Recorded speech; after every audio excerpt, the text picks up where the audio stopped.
Jadi, terkait dengan prinsip nomor 1, yaitu relevansi, seperti tadi yang sudah saya sampaikan, ini menyangkut seberapa sesuai, seberapa cocok informasi yang adik-adik temukan untuk menjawab pertanyaan adik-adik. Untuk tujuan adik-adik menulis ilmiah.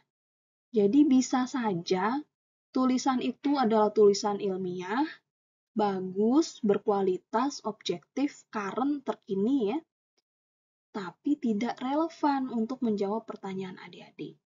Jadi adik-adik perlu memisahkan yang namanya kualitas dengan relevansi. Tidak semua yang berkualitas cocok dengan kebutuhan kita. Kita harus mencari yang cocok tapi juga memenuhi syarat yang lain. Nah, relevan ini bisa dilihat dari tujuan adik-adik. Tujuannya adalah membuat tulisan akademik untuk tujuan ilmiah, jadi tentu saja sumbernya harus sumber ilmiah. Dan yang paling penting menjawab pertanyaan.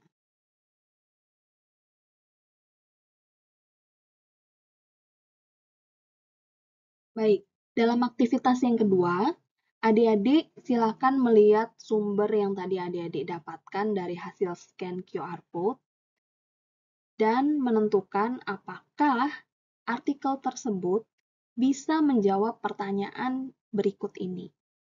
Ini adalah pertanyaan yang kemarin kita bahas ketika kuliah penelusuran informasi ilmiah.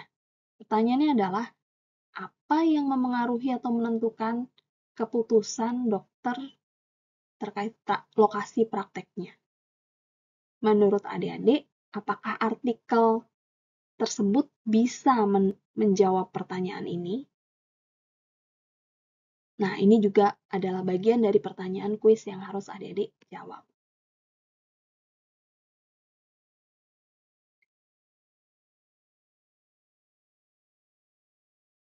Prinsip berikutnya adalah otoritas. Seperti tadi saya sampaikan, otoritas itu kita berusaha untuk memastikan bahwa sumber informasi kita itu kredibel. Kredibel itu ditentukan oleh apa? Oleh siapa yang menulis. Apa kredensialnya? Kredensial itu latar belakang keilmuan atau pekerjaannya. Dengan siapa dia berafiliasi?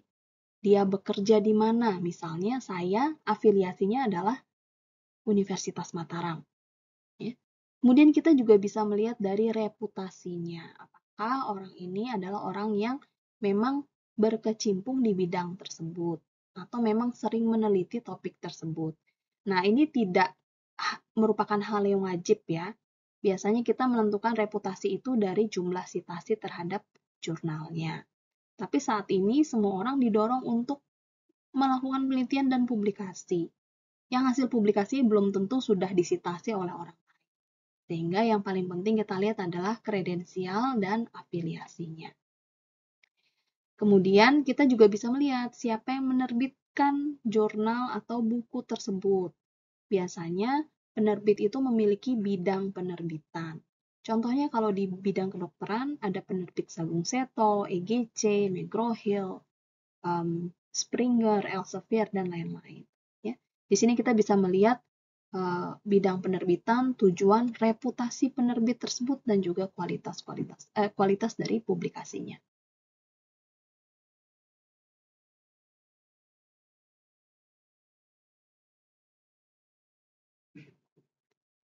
Nah, bagaimana kita menilai otoritas dari suatu jurnal?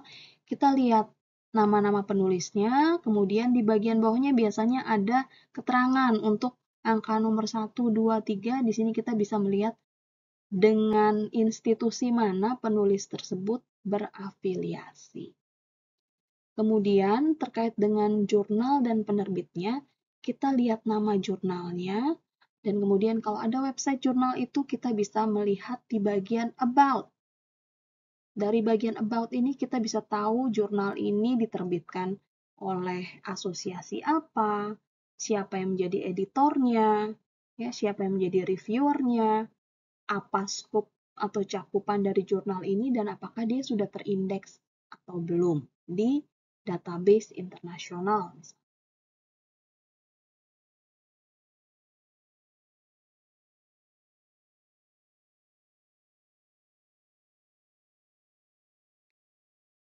Prinsip berikutnya adalah kualitas.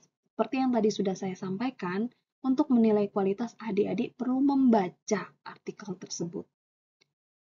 Yang pertama bisa dinilai adalah apakah data atau ide yang disampaikan itu bisa dipahami, bisa dibaca atau tidak. Misalnya ketika dia menampilkan tabel, gambar, ya, apakah dilabel dengan benar, apakah judul tabelnya sesuai dengan isinya, dan apakah tata bahasa yang dipakai dalam tulisan tersebut sudah benar atau tidak. Kalau bahasanya saja sudah kacau, label tabelnya tidak benar, maka dari penilaian singkat kita sudah bisa menyimpulkan bahwa oh ini artikelnya seperti kurang berkualitas ya. Nah, ini perlu dilanjutkan dengan kita membaca isinya.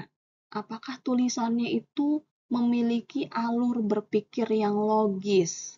Jadi setiap argumen itu diberikan alasan atau rasional yang memang logis.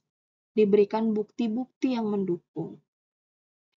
Kemudian kita juga perlu memastikan bahwa informasi yang dituangkan dalam informasi atau artikel tersebut itu akurat. Misalnya artikel yang kita temukan di website merujuk pada data WHO. Maka kita perlu ngecek benar nggak nih WHO ngomongnya seperti ini atau datanya memang benar seperti ini. Ya. Nah, ini bisa kita cek dari sumber referensi yang disediakan, atau kalau sumbernya berasal dari web, biasanya sumber-sumber tersebut ada linknya ya. Nah, linknya itu kita klik, dan kita lihat sumber aslinya. Kualitas juga ditandai dengan argumen yang jelas dan kuat, serta didukung dengan bukti-bukti hasil penelitian, data, ya, yang cocok, yang nyambung, alias koheren. Artikel yang berkualitas juga biasanya menyantumkan referensi, dan penulisan referensinya itu juga tepat. Ya. Jadi kalau kita klik, bisa membawa kita ke tautan di mana sumber tersebut berada. Kalau yang kita temukan adalah link not working atau informasi sudah tidak ada, berarti informasinya sudah tidak diperbarui. Ya. Itu juga mencerminkan kualitas. Prinsip berikutnya adalah objektivitas. Nah, tidak semua tulisan itu memiliki sudut pandang yang netral. Tergantung pada tujuan penulis mempublikasikan tulisannya. Kita harus mengetahui apa tujuannya. Apakah untuk mendorong kita membeli suatu produk atau mendorong kita untuk mengajukan petisi protes misalnya. Nah, itu tulisan-tulisan seperti itu pastinya akan memberikan lebih banyak bukti yang mendukung tujuan mereka. Karena itu akan menjadi tidak objektif. Tulisan yang objektif harus seimbang, jadi memberikan bukti dari berbagai perspektif, tidak hanya bukti yang mendukung atau yang tidak mendukung. Adik-adik juga perlu tahu apakah tulisan ini berisi fakta atau opini, dan kemudian apakah ada bias dari si penulis terhadap sisi tertentu. Misalnya, saya adalah orang yang senang beraktivitas fisik ya, maka ketika saya menulis, saya akan lebih banyak cenderung menunjukkan bukti-bukti yang mendukung aktivitas fisik, ya, manfaatnya itu apa.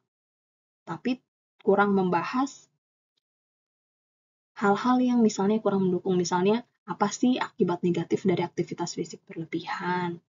Ya, itu tidak terlalu saya bahas. Itu contohnya bahwa saya cenderung untuk memihak salah satu pihak, salah satu perspektif. Kemudian kita lihat tone dari informasinya. Ya, kalau kita berbicara, kita punya nada kan. Kita bisa menebak seseorang itu marah atau lagi senang atau lagi merayu dari nadanya. Nah, tulisan juga memiliki tone meskipun tidak bisa kita dengar. Tapi dari membacanya kita bisa menentukan apakah si penulis ini sedang kesal, sedang berusaha untuk mendorong kita ke salah satu perspektif atau tidak. Ya. Jadi itu yang dimaksud dengan tone. Mirip nada bicara, tapi ini nada tulisan. Prinsip yang terakhir adalah currency atau kekinian, seberapa up to date suatu informasi.